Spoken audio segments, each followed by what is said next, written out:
hear you. Okay. All right, great. So today I'm going to be discussing why test automation fails and what we can do about it. Basically, what is behind, how do we approach testing given that we're just thrown in the deep end, as it were. I know that this was initially named Chuck Norris's test automation projects never fail. But when researching Chuck Norris, he's a badass, and that's about it. I've heard, other than that, he's a little bit sketchy there, but there's some fun jokes about him. But at the end of the day, really is what can we do to make ourselves efficient and effective at creating test automation and making sure that our tests, that our automation efforts work, okay? So who am I to be talking about this? Well, I've been involved with test automation forever. I mean, just even longer than I care to admit. For those of you who remember Mercury Interactive, I was initially a pre-sales engineer there, worked in technical alliances, worked with third parties, SAP, Oracle, a lot of different very high-end companies to bring test automation to customers. I've also done extensive instruction on test automation and how to be successful with it. What are some of the best practices that we can bring to bear with manual as well as automated testing? I've built multiple test frameworks and taught people how to create them for their environments. So, I have a reasonable background in this. After that, I started my own company with, people that did web searching, and at that point, things started to change. Because now I became a developer on that side of it. Okay, so we're going to be discussing why test automations fail. What are some of the challenges to test automation success and what we can do about them? Time is probably the number one issue. We just never have enough of it. How are we supposed to automate our test cases when we don't even have time to test what we're supposed to test for this week, for this particular sprint? Okay. To that end, we're going to discuss the anatomy of how are we going to be successful, even though we don't have time to even start, as well as what are some of the other possible things we can do with test automation. Right? Now, I had mentioned that I had started a company, and so I ask you, as a seasoned developer and test evangelist, because I tell everyone they need to test, how many test cases do you think I actually created when I was on the other side of the fence doing development and running a company? Squat. Well, maybe a few more than squat. I did do quite a lot of unit testing, as all developers potentially should do. This was really necessary due to it saved a lot of time while testing and developing the back-end logic. It was very efficient, maintenance-free, because you're just doing unit testing. And once the code was written, it was static, and the test cases sat idle. They didn't get run anymore. I did create a test suite for testing some time-based things that happened over time, playing with changing the date and things like that. But if I did not test that, it never would have happened. It would have taken hours or days for a single test to complete. And obviously that's not a very good thing. And lastly, black box testing, which I had always said you should be doing, was always abandoned after a few product iterations. And I think this really comes to the point of why test automation fails. Okay. Really, the main reasons have to do with unrealistic goals for automation. So often you hear, I'm going to test 100% of my code. Yeah, that's not going to happen. Or selecting the wrong automation platform.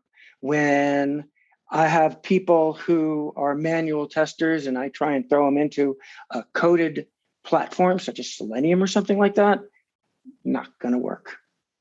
Lack of proper planning. This has to do with, we have to set time aside in order to be able to do our testing.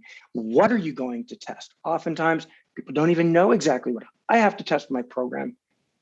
All right, well, what exactly does that mean? Okay. Contaminated test environments, we're talking about poor data, lack of data. A lot of times you will have a test environment which will have no data, not even logins. Again, so you really need to make sure that your environment is clean and big, understanding the time and the cost, the effort of test automation. A lot of time management does not understand this. They think that, oh yeah, we're going to buy an automated test, everything's going to be hunky-dory. Okay. Training, quite important.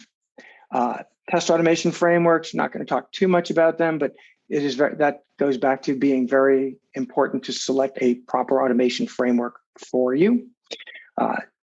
And inadequate resources to acquire the right tools. Time is money. Oftentimes your open source tools are free, but they're really not free because they take up more time than anything. And lastly, your QA team makeup. It's very important to have the appropriate people. You want to have people who understand the product. You want to have people who are technical enough to be able to extend the tool if necessary to do the types of test automation that you need, as well as a mix in between. You cannot just have a team of just one or the other. It doesn't work. There's a good synergy between different levels of technical ability with your QA team. And lastly, test maintenance. Tests break, maintenance is expensive. You want to choose tools that minimize your test maintenance. Right?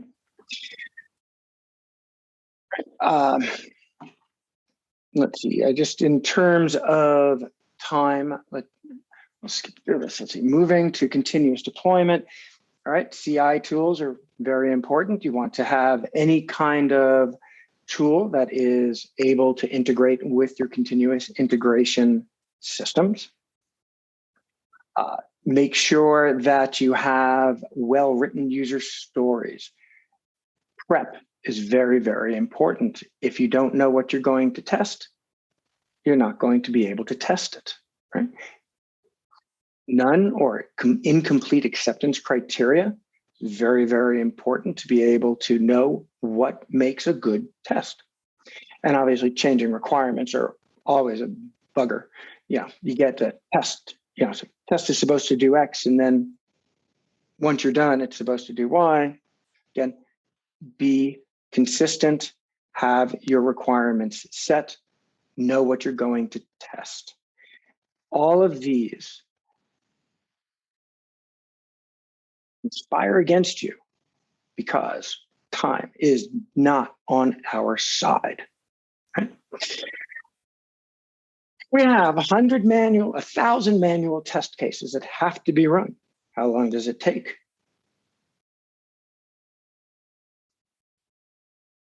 It's complicated. Given that we have number of QA engineers and M manual tests that each take T minutes to run on average, and there are only so many productive hours in a given day. If we only have 1 to 3 days for release cycle testing, how long does it take to test?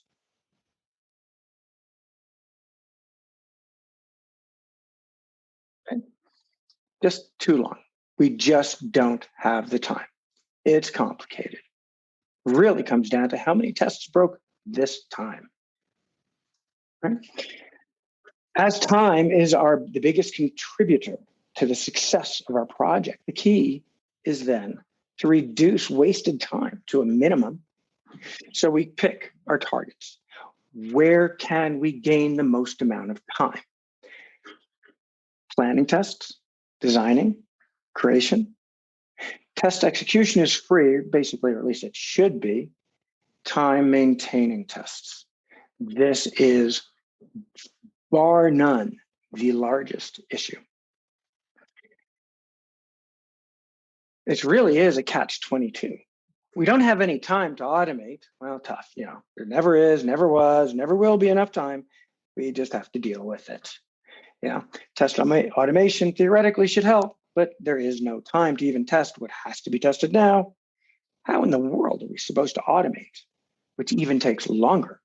Management's on my back to get my tests done yesterday. All right.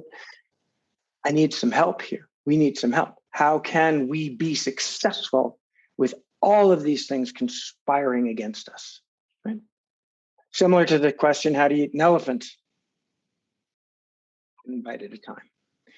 In the same way, how do we succeed with test automation?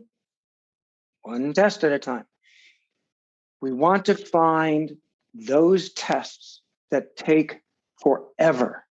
They take time running, looking at the results, gathering the data, all these things. So if we take a test that takes us a certain amount of time and we just automate that one, and maybe a few, this will save us time during our next test cycle, right? At this point, do we use this to test more? No, we take some of that time and we use that to maybe do some more manual testing. But the other portion of it, we want to take and we want to create more automated tests. And in this way, just like we're priming a pump, you can start your automation, get out from under all these tests that you haven't been able to get to, and we can all live a happier, healthier life. Some examples of some simple tests that we can target, the low-hanging fruit tests that are created. These could be just take a tool that does a record and replay and just record them. Do it, play it back the next time. If they run successfully, we're good. You've saved that time. If not, then potentially we could toss them because they didn't really cost us anything to run. But if they do, this buys us time, right?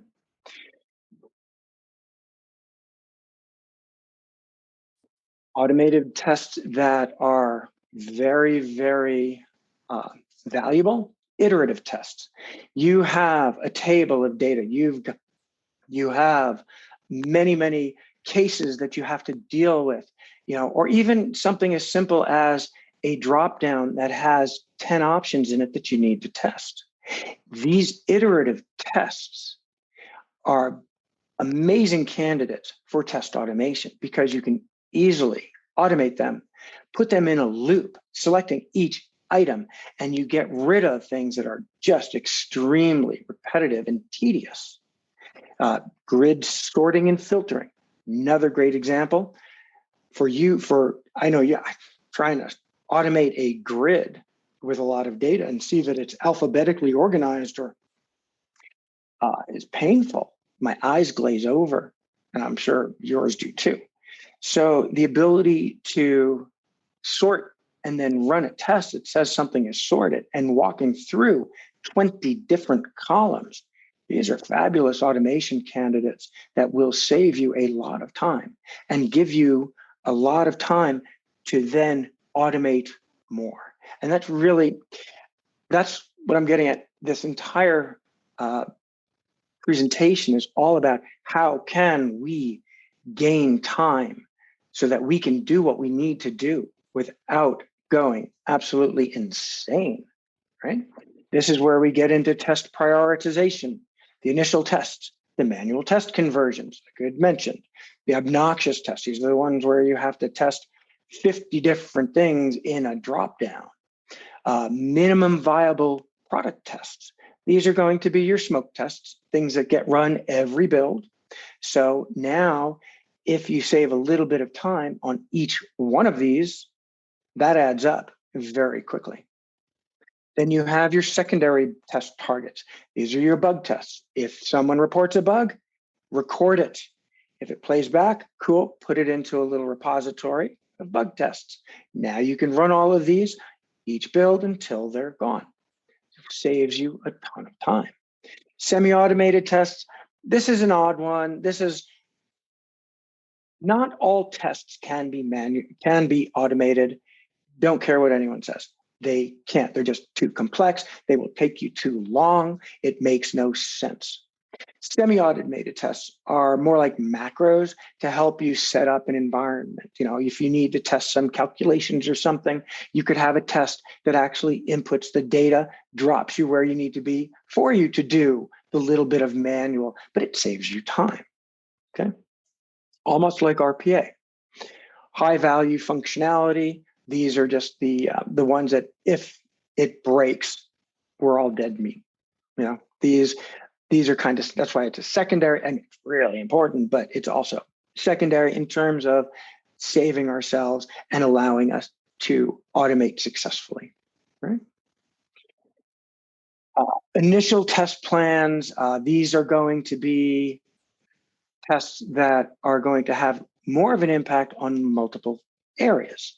Log in, log out, you know, can I log in? Am I prevented from logging in with incorrect credentials? Registrations and shopping carts.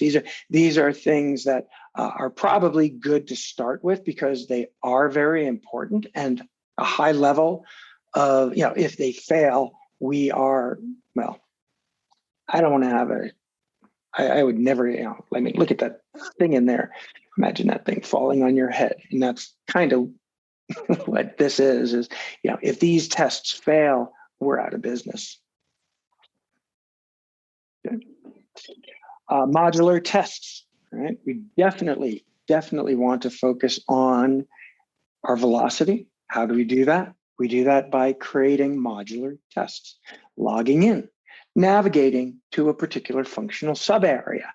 So if I am testing my shopping cart or my delivery mechanism, well, I'm going to have modular units of test logic that I can put together to add to the cart, to remove from the cart, to add options for my processes, things like that, right?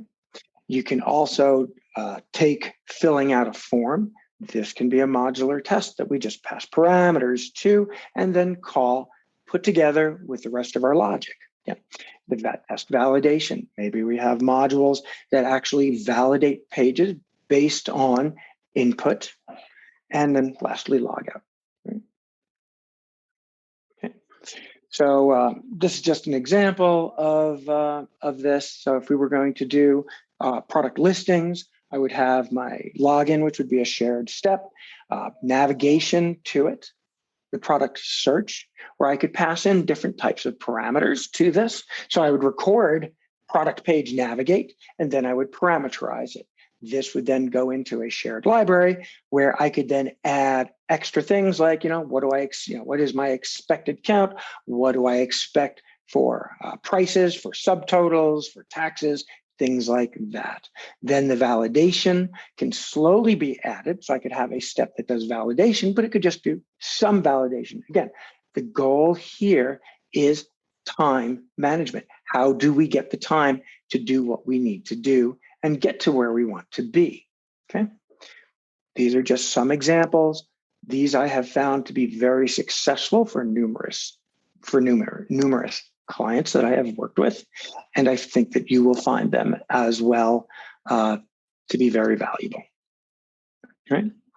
The bug tests as mentioned, just install the product on everyone's computer, right? So with our product, with Custom, I know that there is a capture tool that's right on the menu. You do not even need to bring up the application. Simply creates, just record, forget about it.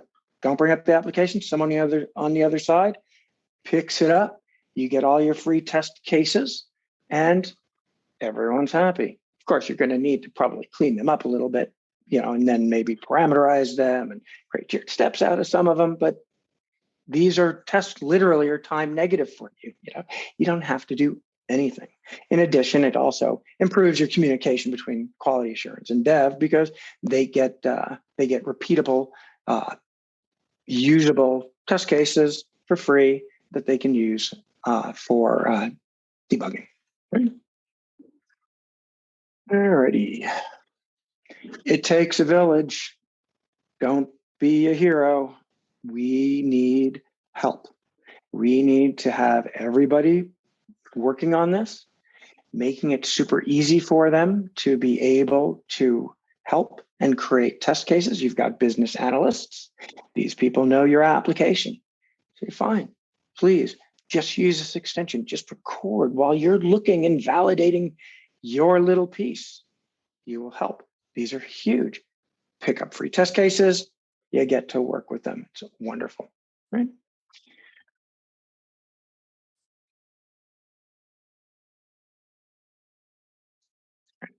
Manual test conversions. I would hope that if you are currently doing manual testing, that you will have Excel spreadsheets, you could have Word documents, anything like that. Again, simple, just take the manual test cases, create an automated test that does nothing more than prompt the user to run, to execute the Excel file, hit a button to note the results. While they're doing that, record them. Again, real simple. But at the end of the day, this buys us time. Right? This allows for these results to be entered into your test management system, as well as create you some automated tests for free. Right? Your semi-automated tests, these are just tests that log in and navigate to where a manual test can be executed. Okay. This saves time for manual testers navigating to the starting point of wherever it is they need to be. Again, they could then enter in the results to collect information, and you have the beginnings of some other tests. Not all manual tests are bad. Some test cases are just too complex to automate. They could be too logically complicated. They could be too dynamic. If the UI is constantly changing and it has so many business rules to it that just trying to add the logic to handle them all, forget it. It's going to, even if you do manage to get it, it's going to be too much maintenance in the end. You're going to go crazy. Just focus on what's more important. I mean, honestly, if it takes you days, weeks to create a test, and you only save a few minutes each time, there's no point to this. And it's probably most likely going to break in the next release or two anyway. And now, and that doesn't help anyone, right? Again, focus on what is automatable, I believe that's a word, and you will live a happier, healthier life. High value target data, test data is very important. Honestly, though, to begin with, your test data is going to be manually entered by you, though the high value data usually is around border conditions. You don't need to test every number from 1 to 1,000 or whatever. You want to test things like, at the largest number possible. The infinity, negative infinity, positive infinity. Things usually break around 0, so -1 and 1. So this allows you to focus on the things that will most likely break your tests, or break the application. It won't break the test. That's what we're testing. Entering in blanks, using single and double quotes in entry fields. High value targets. You will find issues if you use these in your test data. Okay, putting text in number fields or numbers in text fields. Huge text entries, write 1,000 digits if you can, just doesn't matter. And then the SQL injection data, that's more around the single quote because that's a comment character in SQL. So, and percent signs as well, right? Test automation best practices. These, not going to go through all of these. I've really talked quite a lot about these throughout here. Some of the things I would like to point out, this is just when you're creating tests, let's say the 5th one down, avoiding sleeps. These, don't use sleeps. Sleeps are bad. Personally, I will use them occasionally when I'm triaging an issue. But once, is there a synchronization issue? So I'll throw a sleep in there. Okay, this is just to help figure out what's going on. As soon as I recognize that it is in fact it's a synchronization issue, that sleep is going to be removed and put in a wait for some kind of a condition, right? The others I'll let you read at your leisure. This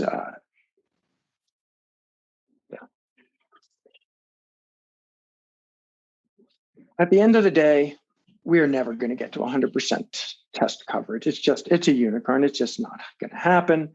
Yeah, I know people say never, but it just doesn't, it's just not going to happen. I've heard rumors of some people claiming 100% coverage. Don't believe it. If we could just test honestly, what we need to test before the next bill drops without being yelled at, that's really the, the bottom line here. We obviously want to have a successful deploy. We want everyone to be happy, and we've got to, we have our goals, but 100% test coverage should not be one of those. Okay. And then lastly, at the end of the day, we really want to choose the right tool for the job, right?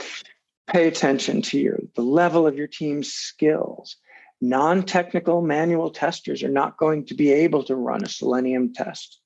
Test automation QA engineers are going to need to be challenged to build and test more complicated features. Don't annoy the developers. Developers are there to help, but not to be primary testers, right? So a tool that can take all of this and support your manual testers and even your less technical QA engineers is going to be really, really valuable, where your developers will then be willing to help out for those very complicated test automation needs, but they won't be annoyed, right? You want to make sure that you have a very easy to use but functionally capable tool. Oftentimes, a tool that claims to be very easy to use has a very steep learning curve. Once you've learned it, okay, but that doesn't really help. Reliability of created tests, very, very important. How much maintenance is required? This is key to everything. If a test tool requires too much maintenance and your tests break, everybody hates the test. You can't rely on your results. And at the end of the day, your efforts will fail. Extensibility. If a tool cannot support something out of the box, can you add the needed functionality to test what you need to? This is where your developers come in. It takes effort to build that functionality, but how easy is it to incorporate into your testing is very important. This is just basically more of the same, a few more things.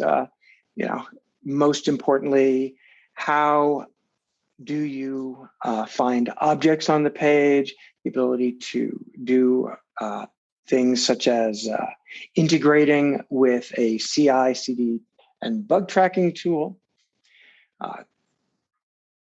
Ideal really is the codeless test capability with the ability to add code as necessary. Right? This allows you to do what you need at the end of the day, yet makes it easy for your manual testers to be able to use as well. Right? Coding, for those who prefer coding everything, okay. That then precludes anyone from using it unless they're very technical. Ergo, why we would want a codeless tool that would allow you to code. And at the end of the day, your test automation projects will excel and will succeed, right? Then at the end, I've been asked this so many times. I've spent so much time. I have all these tests. They're all written in a tool or some framework that's been home built. And yet I want to use this. I want to migrate all of these tests. Well, it really is a proverbial square peg in a round hole. if your framework was behaving as well as it should, then why would we even be having a talk like this? Okay, it should be working. So obviously it's not working. Okay, doesn't matter if we've already spent a lot of money on this tool. Are we willing to throw good money after bad? All right, well, that's your call. And lastly, free is not really free. Time is money in this case. And I've been asked many times, why can't I just import my Selenium tests? Well, there's a lot of logic there that would have to be handled, and just playing back a Selenium test and recording it in a recording tool, you lose all logic. You don't travel down all the different paths. If you have loops, you're going to string those out into an obscene amount of recordings. And lastly, you will never be able to record the validations. So you're going to have to put those back in manually. It's just not possible. And anyone who says it is selling something. Again. Right? So last words. Let's see. I think we're probably getting close to the end of the half hour, or we may have even exceeded it. And again, so I will. You have 7 more minutes, Barry. I appreciate that. Okay. All right. So gives us about time for a recap. I know I've been talking straight for a while. This is a much better presentation if we can actually interact and ask questions.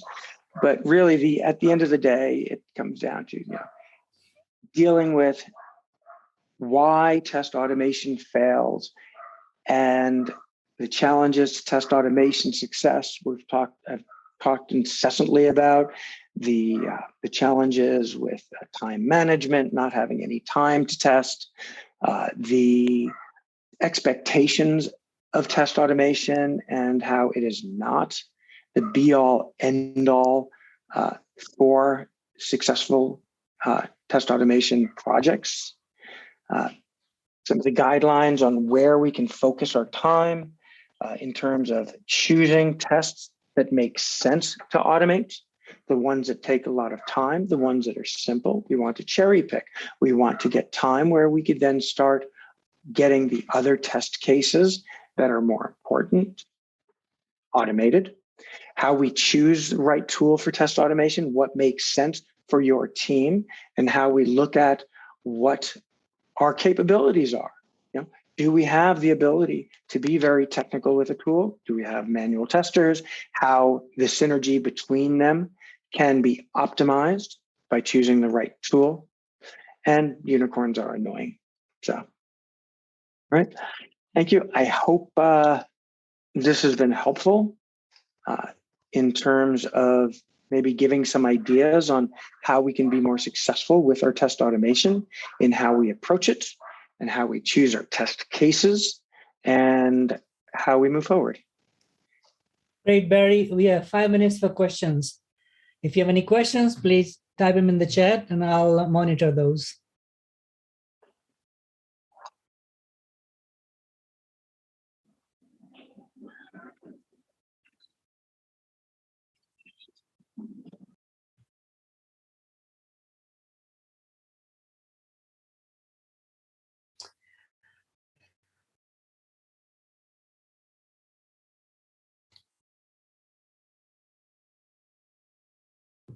Well, I'll make a comment. I don't see any questions. I'll make a comment. This was a great presentation. You covered a lot of areas. I'm not an automation person, but I learned a lot from this. I'm still waiting for some questions from other folks here.